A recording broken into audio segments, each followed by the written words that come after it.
بسم اللہ الرحمن الرحیم، السلام علیکم۔ آج کی جو ویڈیو ہے وہ ہیپاٹائٹس کے بارے میں ہے کہ ہیپاٹائٹس جو ہے وہ بہت ہی ایک کامن بیماری بنتی جا رہی ہے، ایک وبا کی طرح پھیل رہی ہے۔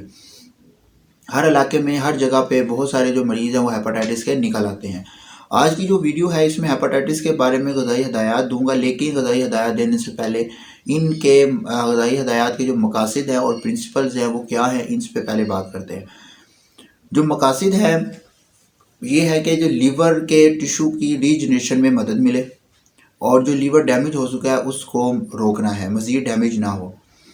مریض کو جو غذائی ہدایات پر عمل کرنے کے لیے قائل کیا جائے کہ اگر وہ ان جو غذائی ہدایات پر عمل کرے گا کہ جن سے روکا جائے ان سے رک جائے، اور جو مفید غذائیں ہیں اس کو استعمال کرے، تو اس سے نہ صرف وہ جلد تندرست ہوگا بلکہ ریلیپس جو ہونے کے چانسز جو ہیں وہ بھی کم ہو جاتے ہیں۔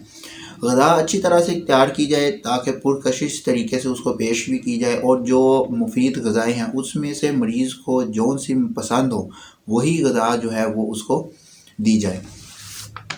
اب جو پرنسپلز ہیں غذائی ہدایات کے اصول، یعنی کہ مریض کے وزن کو مینٹین کرنے کے لیے جو سفیشینٹ مقدار میں اس کو کیلریز دینی چاہیے، ہائی کیلریز ڈرنکس دیں، اور آلو کو میش کر کے دیں، کریم سوپ کے علاوہ جو ہاٹ سیریل سوپس ہیں وہ دیں۔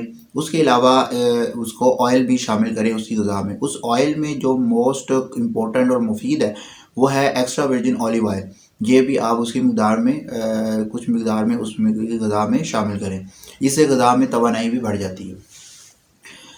اس کے علاوہ جب مریض کا جو اسٹمک ہے وہ ٹالریٹ کر سکے تو آپ نشاستہ والی غذائیں یعنی کاربوہائیڈریٹ والی غذائیں اور فیٹس بھی اس کو دیں، اس سے جسم کی جو پروٹین کا میٹابولزم ہے وہ کم ہوگا۔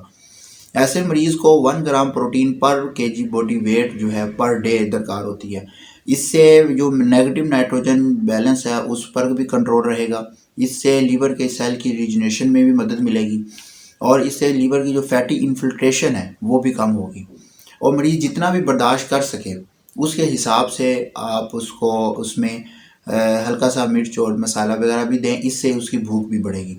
جب بھوک کم ہو تو تھوڑا تھوڑا بار بار دینا بھی زیادہ بہتر ہوتا ہے۔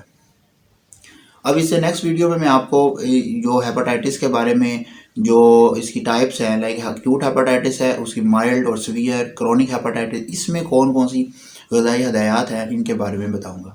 Thank you very much.